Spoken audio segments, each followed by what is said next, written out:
안녕하세요. 반갑습니다. 오늘 참 행복한 날입니다.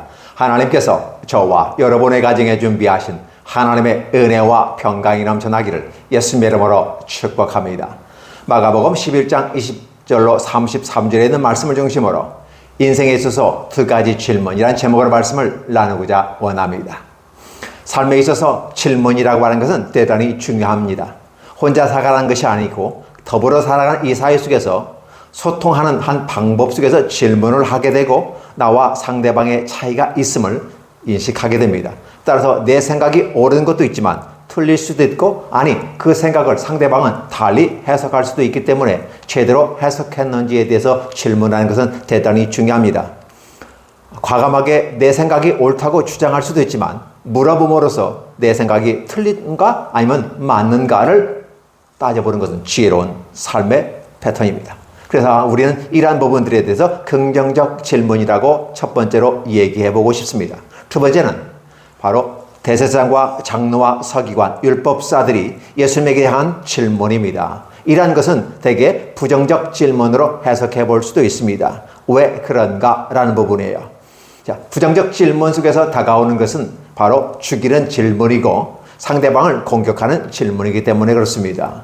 질문이라고 하는 것은 앞서 얘기한 것처럼 소통을 위하고 너도 살고 나도 살겠다라고 하는 공동체성을 향상시키는 게 질문이라고 한다면 이 두 번째 부정적 질문은 바로 자기들은 살고 너는 죽어 이런 개념으로 그래서 그 질문을 통해서 상대방 약점을 쥐어짜서 공동체로부터 추출하거나 아니면 제거해버리는 이런 모습을 나중에 죽이기까지 하는 모습을 바라보게 됩니다. 그래서 이 두 가지 질문을 우리는 인생에 있어서 만나게 되고 그리고 우리는 원튼 원치 않든 간에 상대방이 미워서 아니면 시기 질투해서 나보다 잘나서 기분 나빠서 상대방을 공격하는 경우도 있습니다. 자, 이런 부분 속에서 세상적인 방법을 가지고 긍정적 질문과 부정적 질문으로 제가 얘기하고 싶지만 그러나 우리는 교회에서 믿음의 사람들이 살아가는 모습 가운데 세상에서는 생각하지 못하는 일들이기 때문에 보다 더 좀 축소해서 나가기 원합니다. 확대해서는 긍정적 질문과 부정적 질문으로 말해볼 수 있습니다. 그러나 우리는 좀 더 의미를 분명하게 하기 위해서 베드로의 질문은 신앙적 질문이었다라고 설정을 하고 바로 대제사장과 장로들과 율법사, 서기관들이 질문한 것은 바로 종교적 질문이다라고 정리해보고 싶습니다. 그러면 왜 베드로의 질문은 바로 신앙적 질문이라고 말할 수 있을까? 베드로는 분명히 지켜보았습니다. 주님을 따르면서 고난주간의 첫날에 예루살렘에 들어갔다가 나오고 그 다음 날 다시 예루살렘에 들어가서 성전 청소하고 계시는 겁니다. 그 다음에 나왔을 때의 문제는 예전에 주님께서 그 무화과 나무를 바라보고 시장하신지라 열매를 얻을까 하고 갔다는 표현을 쓰고 있기 때문에 사실 그런데 무화과 나무가 맺혀지는 계절이 아니었음에도 불구하고 예수님은 한 무화과 나무를 향해서 한마디를 해주시는 것이죠. 무슨 말을 했습니까?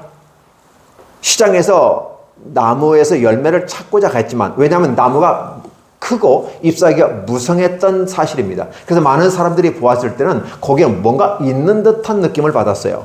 근데 주님께서는 여전히 열매가 없었습니다. 그럼에도 불구하고 부수적인 설명을 하는데 거기에 때가 이르지 아니했다라는 표현을 쓰게 돼요. 그럼에도 불구하고 주님은 그 나무를 향해서 이후로는 너에게서 사람이 열매를 따먹지 못하리라 라는 말을 했어요.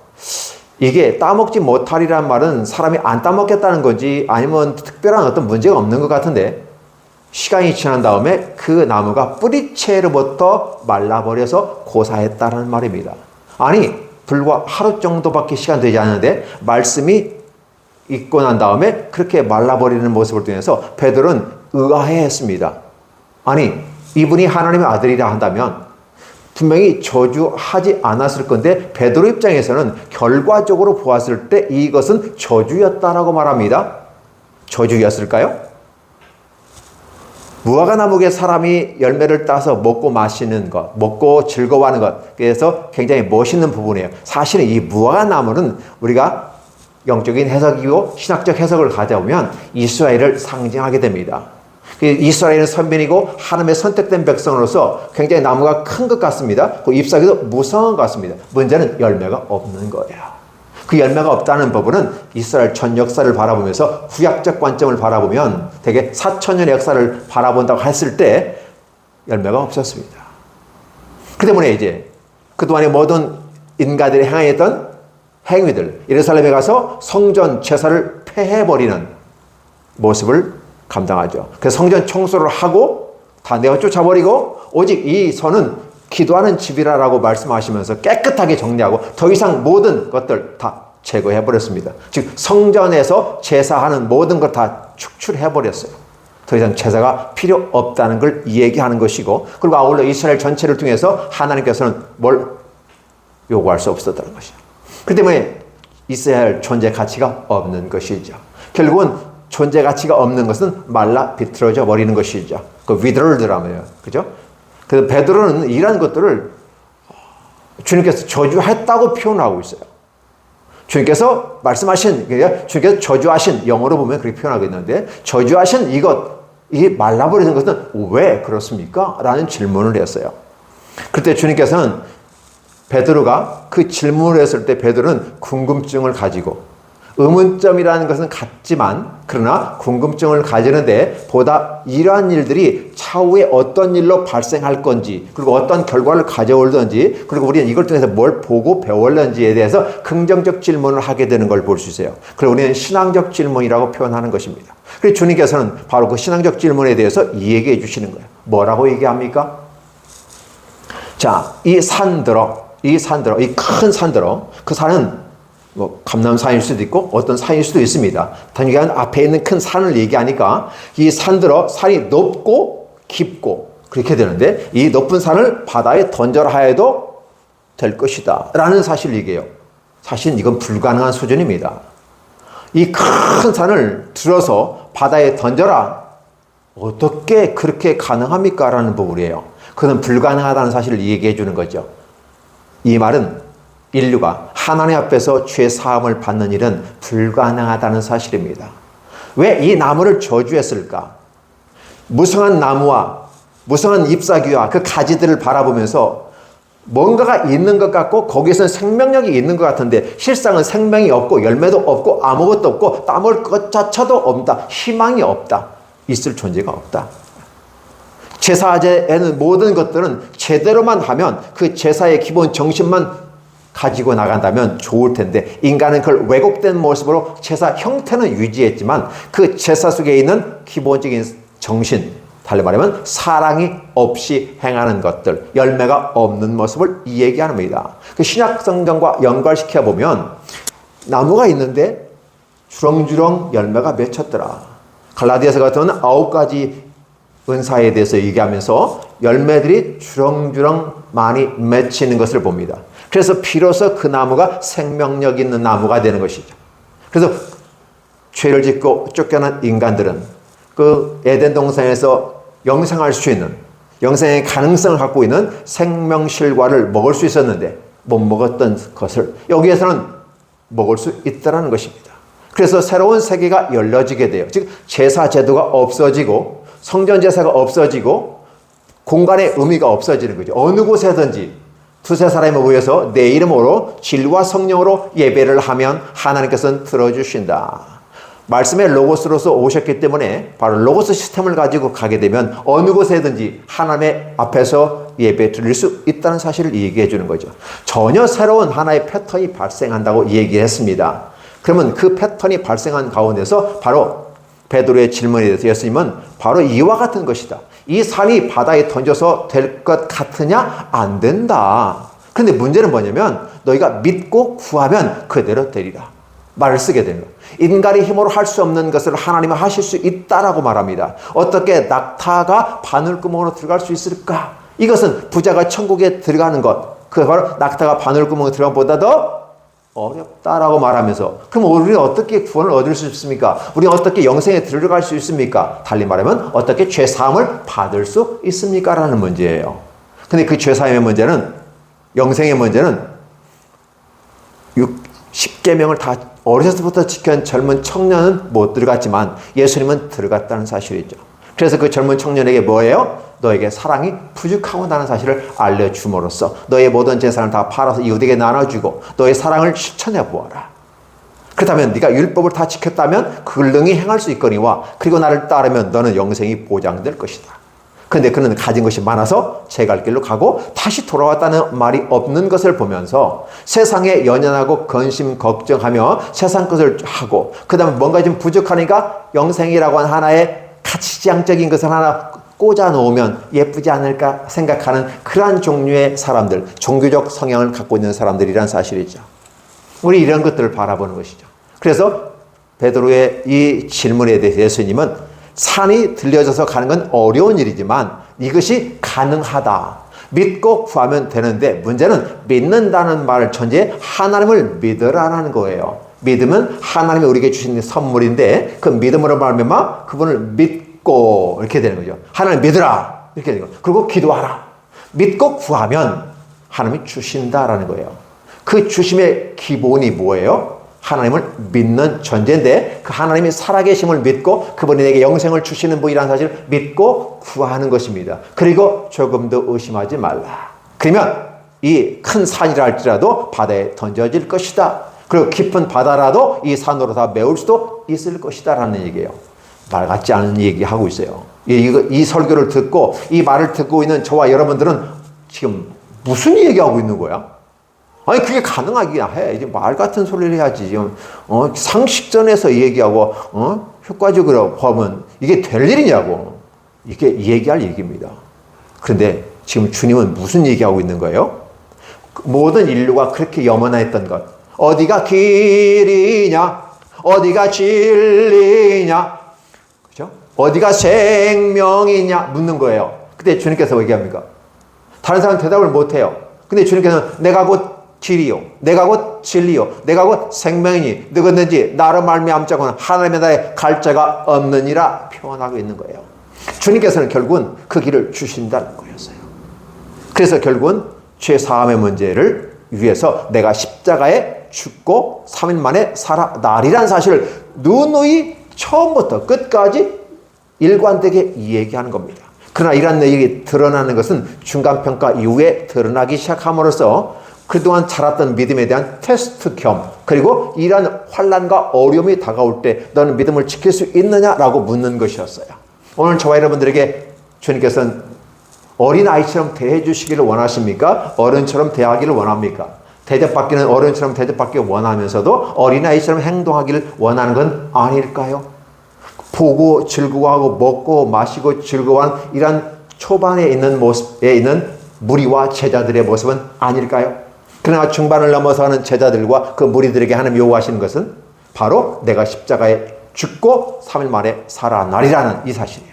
이게 분명히 죽고 살아나리라 두 가지를 얘기했는데 사람들에게는 살아난다는 말은 들리지 아니하고 죽는다는 말에 포인트를 꽂아서 다들 힘들어하고 어려워하고 제자들마저도 너무너무 힘들어했던 것을 바라볼 수 있습니다. 우린 이러한 것들을 바라보면서 참 힘든 거구나. 신앙은 재미있고 쉽고 아름다운 것 같은데 막상 세계에 들어가면 어렵구나. 어린아이가 어렸을 때는 아무것도 모르기 때문에 약간 즐겁게 지납니다. 그러나 어른이 되면서 책임이라는 것이 있어요. 인생의 무게라고 하는 두 어깨에 지고 가는 것이 어렵구나. 고해와 같은 이 세파 속에서 어떻게 세상을 헤쳐나갈 것이며 그리고 아울러 우리에게 두 어깨를 짓누르고 있는 죄의 문제에 대해서 죄 사함을 받을 것인가 달리 영생을 얻고 행복한 삶을 살 것인가는 대단히 중요한 부분이에요. 근데 그 문제를 주님이 해결하시겠다는 것이었어요. 해결하시는데 주님께서 지금 말 한마디 했는데 말라 비치는 이 무화과 나무가 바로 그렇게 되어진 것처럼 주님은 말씀하면 그대로 행하신다. 따라서 죽으시고 3일 만에 부활하신다는 분명한 사건이다. 이 사건으로 말미암아 드디어 제사 제도는 폐해지고 신령과 진정으로 예배해야 되는 새로운 세계가 열린다고 주님은 초반부에 터서 누누이 얘기하고 있는 것이죠. 그 말씀을 이어가는 한 과정 속에 있는 것입니다. 그래서 베드로의 질문은 생명을 살리는 신앙적인 질문이었다라는 것이었어요. 그렇다면 죄 사함을 받는 우리들의 모습은 어떻게 확인할 수 있는가? 내가 죄를 사함 받았는지 사함 받지 못했는지 어떻게 알 수 있습니까? 내가 내 죄를 사해 놓으라 라고 주님께서 말씀하시는 것을 들었다면 좋겠거니와 그걸 듣지도 못했다면 우리는 어떻게 평가할 수 있을까요? 예수님이 우리의 무한한 죄를 용서해 주셨다고 하는 것은 값진 은혜를 받은 모습의 마음을 가지고 우리보다 약하고 부족한 자들에 대해서 내가 채무권을, 즉 채권자로서 그들에게 어떤 행사할 때 그들을 용서해 줄 수 있는 마음이 있느냐는 거예요. 내가 그렇게 큰 사랑을 받고 죄사함을 받았고 영생을 소유했다면 다른 사람에 대해서 잘못과 채무에 대해서 덮어주고 용서해주고 탕감해줄 수 있겠느냐는 것이었어요. 그죠? 1만 달란트 빚진 자를 탕감해 줬다. 그 용서를 받았다. 그렇다면 너에게 500 정도 되고 연약한, 아니 그것도 많다고 볼 수 있지만 서민들의 삶은 그러한 것에 대해서 덮어줄 수 있느냐고 묻는 것이었어요. 그래서 내가 죄상을 받았는지 안 받았는지는 바로 그들의 채무를 덮어주고 용서해주고 해줄 수 있느냐 라는 것이 오늘 우리가 죄사함 받았냐 받지 않았냐는 문제예요. 문제는 현대를 살아가는 기독교인들이 어디에 기준 삼습니까? 이 주님의 기준을 삼지 아니하고 세상적 기준을 가져요. 네가 나에게 잘하면 나도 너에게 잘해 줄 수 있어. 이 기준에 살아가요. 네가 나에게 법적으로 이렇게 공격하면 나도 법적으로 공격하겠어 라는 거예요. 내가 예수님 믿는 사람이지만 그것은 용납이 안 되는 거야. 그건 용서할 수 없는 거야 라고 나름대로 자기 방어선을 치고 있는 것이죠. 따라서 난 법적인 부분에서 아무 하자가 없으니까 나는 온전하고 너는 잘못된 거야 라고 기독교인이 이 얘기한다면 그것은 법적인 부분에서는 하자가 없지만 영적인 세계 속에 들어가면 아닌 것이죠.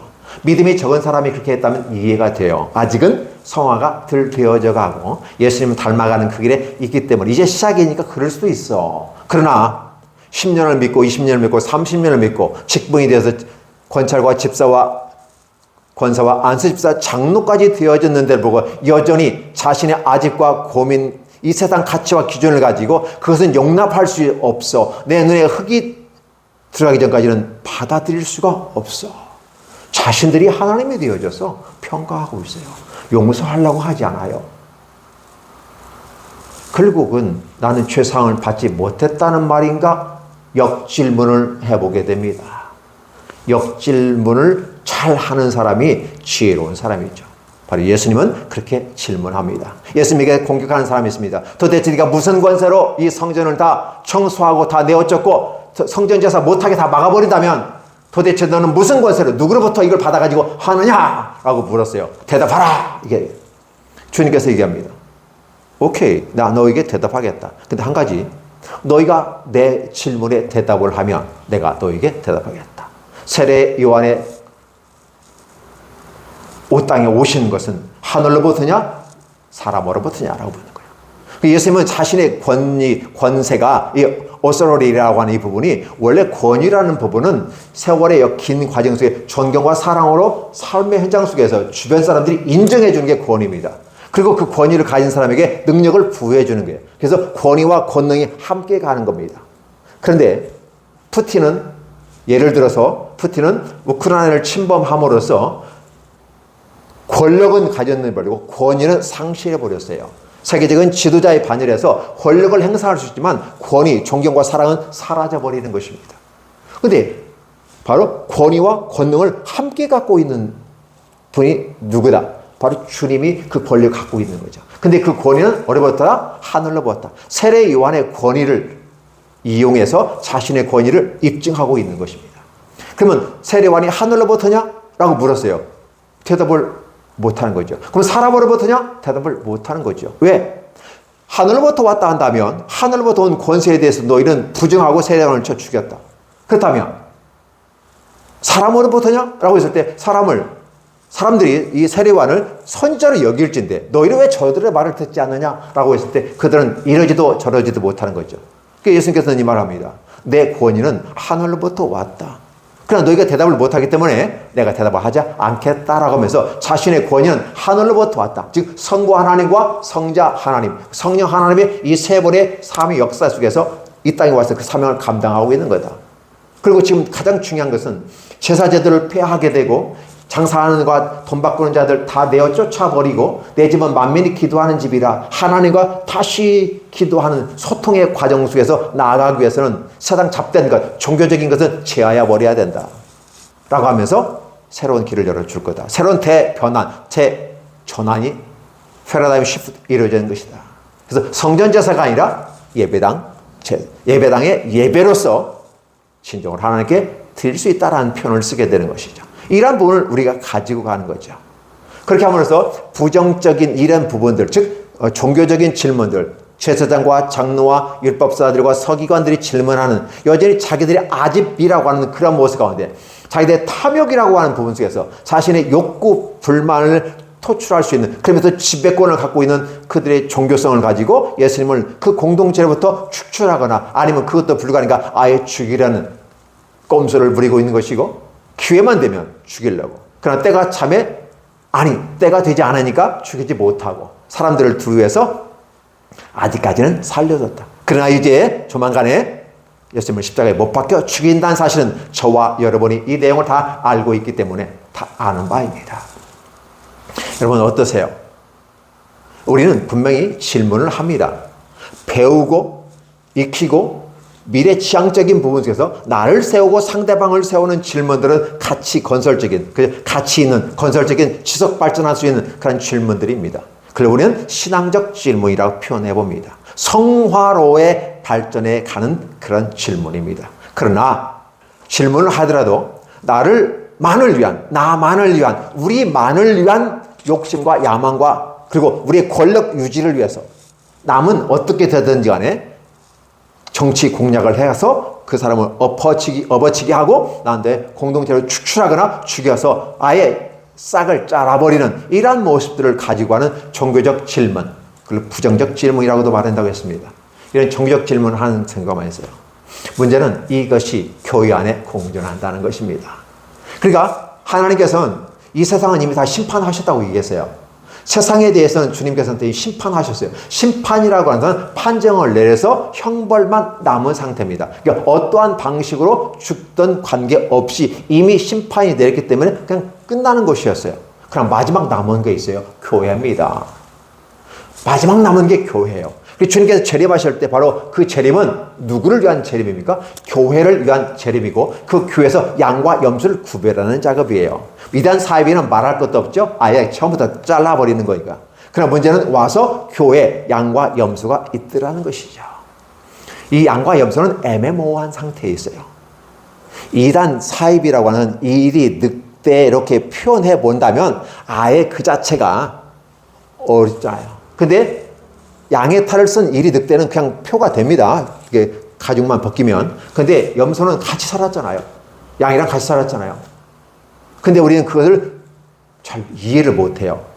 양과 염소, 신앙과 종교 이렇게 같이 비교해 보시면 쉽게 이해할 수 있는 것이죠. 제가 이걸 누누이 계속해서 강조하는 이유가 바로 우리는 애매모호한 상태에 섞여 있기 때문에 무엇이 옳고 무엇이 그런지도 몰라요.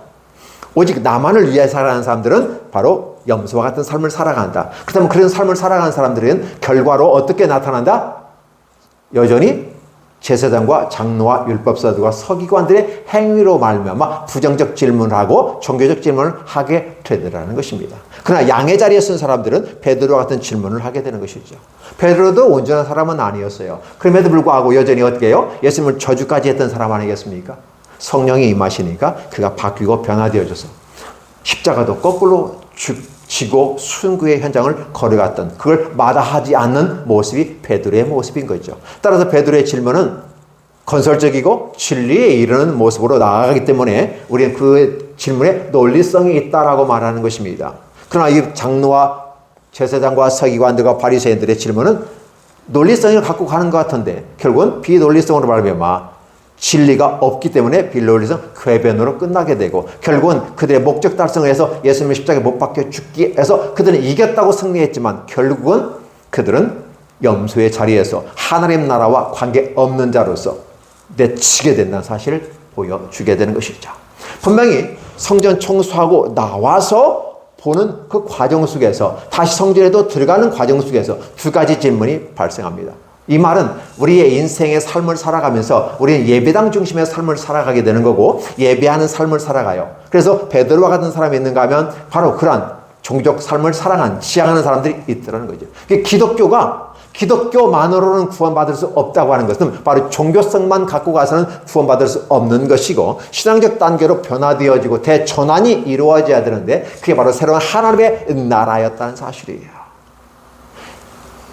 제가 이 말 이렇게 하면 제 말을 이해하고 고개를 끄덕끄덕 하시는 분이 있어요. 근데 제 말에 대해서 조금 무슨 말을 하고 있는 거야? 지금 뭐래? 이렇게 느껴지시다면 여러분들은 아직은 염소의 자리에 있다고 볼 수 있습니다. 왜냐하면 나의 행위와 나의 결과들이 보였을 때 그걸 인정하고 싶지 않은, 부정하고 싶은 마음이 있기 때문에 그렇습니다. 만약에 양의 자리에 있다면 그런 질문을 생각하지 않아요. 그런 마음도 가지지 않아요. 오직 내가 배우고 익히고 전진해서 어떻게 지속 발전해 나가면서 영생에 이르갈 수 있을까라고 생각하기 때문에 기타 잡된 것은 다 제거해 버리는 겁니다. 자신의 욕망과 야망을 다 제거하는 과정의 헌신적인 모습이 보여지는 것이에요. 그러니까 염소에게서 헌신을 요구할 수는 없는 것이죠. 염소에게서는 어떤 헌신을 요구할 수 있습니까? 무엇을 몇 번 했고, 얼마만큼 하였고, 얼마만큼 드렸고, 얼마만큼 수고했고, 그래서 그 결과로 대가를 요구하는 것이 바로 염소의 자리에 있는 것이고, 처음엔 야고보 요한조차도 그렇게 했잖아요. 하나는 좌편에, 하나는 우편에 좋은 것 싹 가져가겠다는 것이었어요. 베드로 선배가 있으니까 베드로 자리 영의정 자리 하나 놔두고 좌의정 우의정 해먹겠다는 것이었어요. 이런 식의 모습이 제자들의 모습에서 사실 나타났어요. 이러한 것들을 바라본다면 여전히 우리는 아직은 성령이 오셨음에도 불구하고, 성령이 오셨네. 예, 성령이 오셔서 우리를 지도하고 이끌어 가시고 그에 순복해야 되는데 우리가 성령의 지배를 받지 않아요. 성령 충만한 삶을 살지 않아요. 성령 충만은 굉장히 좋아합니다. 뭔가 채워지는 것 같은 느낌이 있으니까 체감적으로 좋아해요. 그러니까 성령의 지배를 받는다 하면 굉장히 기분 나빠해요. 하나님이 나를 지배하는데도 불구하고 말입니다. 사람에게 지배받는 건 기분 나쁠 수 있어요. 성령이 나를 지배하는 것은 성령님이여 나를 이끌어 주옵소서, 이 손을 붙잡고 가옵소서, 나를 안하시고 인도하시고 옆에서 변호사처럼 나를 이끌어 주옵소서, 이렇게 얘기할 수 있는 거거든요. 근데 지배당한다는, 성령이 우리를 지배한다는 이 말은 굉장히 기분 나빠, 언어적 표현인데도 불구하고 기분 나빠할 수 있어요. 여러분들은 어디에 있습니까? 저는 여러분이 양의 자리에 있습니까? 염소의 자리에 있습니까? 예전에는 그렇게 질문했어요. 그것은 제가 판단할 일이 아니고 여러분이 양의 자리에 있는지 염소의 자리에 있는지, 아니면 양의 탈을 쓴 이리와 늑대로 표현되는지 여러분 잘 기억하시기 바랍니다. 자기 자신을 볼 수 있을 때 아름다움이에요. 설교라고 하는 것은 하나님의 말씀이 주어졌을 때 그 말씀을 밝히 이해하고 볼 수 있도록 풀어 헤쳐 놓는 것이 설교이고 해석학적인 차원에서 대단히 중요합니다. 그러나 단순하게 육체적인 것, 1차적인 것만 해석한다면 무슨 의미가 있을까요? 진정으로 그 말씀의 이면에 주님께서 말씀하시고자 원하는 게 있어요. 분명히 같은 질문이었는데 불구하고 베드로에겐 죄사함의 축복을 주시고, 그리고 그 길을 가는 게 믿고 구하면 죄상을 받을 수 있다, 영생을 얻을 수 있다. 예, 사람으로는 불가능한 것을 바로 믿고 구함으로 가능하다고 말한다. 그럼 죄상을 받았는지 안 받는지 모른다면 나 어떻게 한다? 내가 사랑을 실천하고 있다면 나는 죄상을 받은 것이다 라고 말합니다. 그러면 이런 사랑을 실천하는 사람들은 어떤 징표가 있느냐, 어떤 도장이 있느냐, 씰이라는 말을 쓰게 되는데 도장을 찍는 거잖아요. 어떤 도장이니까 마음의 도장, 그렇죠? 우리 그래서 성령의 확신, 성령의 도장을 받았느냐라는 것이에요. 성령 충만함으로 이루어졌을 때 우리의 질문은 생산적이고 지속 발전하며 영생에 이르는 질문이 될 수 있다고 감히 말할 수가 있는 것이죠. 그러나 자신의 야망과 욕망과 자신의 집단과 어떤 그 정치적인 어떤 이권만을 위해서 나아간다면, 자기들만을 생각한다면, 공동체를 생각하지 않는다면, 오직 지배하려는 자들만 있다면 그것은 상식적으로 봐도 받지 않는다는 사실을 여러분이 더 잘 알 것입니다. 여러분 어느 곳에 서 있기를 원하십니까? 아니, 여러분은 어느 위치에 서 있다고 생각하시며 어느 위치로 이동해야 된다고 생각하십니까? 그것마저도 여러분이 판단하시고 결정하셔야 됩니다. 그 판단과 결정으로 말미암아 여러분은 차후에 주님 재림하시는 때 심판을 받게 됩니다. 죄사함을 받으셨습니까? 사랑의 모습으로 많은 사람들을 용서하고 덮어주고 함께 더불어 살아가는 모습을 보였습니까? 그런 과정이 성령의 도장 인침으로 말하며 성령의 열매가 있고 확신 속에서 살아가십니까? 저는 베드로의 질문과 같이 그 길로 가시기를 예수님의 이름으로 축원합니다. 기도합니다. 하나님 감사합니다. 고맙습니다. 무한한 사랑과 은혜로 말미암아 큰 기쁨이 있게 하시고 오늘 이 내용이 쉽지 않는 내용이지만 이 말씀을 듣고 이해할 수 있다면 좋겠습니다. 그리고 이 말씀을 이해하고 아멘으로 화답할 수 있다면 성공입니다. 하나님 축복해 주옵소서. 감추어진 세계가 비추어지고 열려지는 아름다운 복음의 확산과 하나님 나라의 임하심을 체험하는 모두가 되도록 축복해 주시옵소서. 예수님의 이름으로 기도하옵나이다. 아멘.